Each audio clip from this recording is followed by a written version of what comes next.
फलटण महिला डॉक्टर आत्महत्या प्रकरणामध्ये आता पुन्हा एकदा आरोप प्रत्यारोप होताना दिसत आहेत। रुपाली चाकणकर यांचं काम आरोपीच्या बाजूने आहे। कुठलेही पुरावे जाणून न घेता माझ्या बहिणीवर आरोप करण्यात आले, असा आरोप महिला डॉक्टरच्या चुलत भावाने केलेला आहे। फास्ट ट्रॅक कोर्टामध्ये हे प्रकरण चालवा अशी मागणी महिला डॉक्टरच्या कुटुंबियांनी केलेली आहे।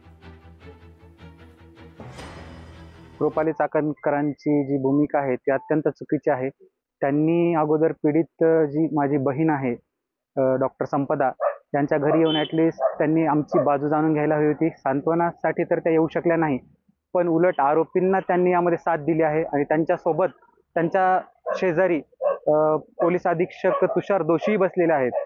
तर हे सर्व काही एकदम आमच्या बहिणीवर आरोप केले जात आहेत आणि महिला अध्यक्षांनी मला एक समजत नाही, महिला आयोगाच्या त्या अध्यक्ष आहेत आणि त्या महिला विरोधातच ही तक्रार करत आहेत, कुठलेही पुरावे न जाणून घेता आणि कुठलीही बाजू न जाणून घेता। त्यामुळे हे आरोपी मान्य करत नाही आणि असं त्यांनी ॲटलिस्ट एका महिलेचा या नात्याने तरी विचार करून बोलायला हवं होतं असं मला वाटतं। आमच्या लेकीच्या वर जो अन्याय झालेला आहे तिच्या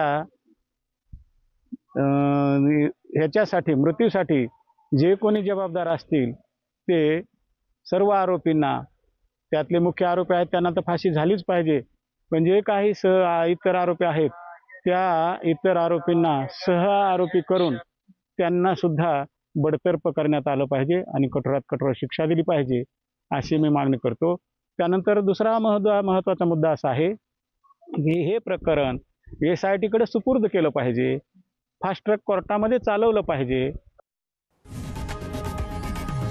लोकशाही मराठी ऐका, पहा, जागरूक रहा।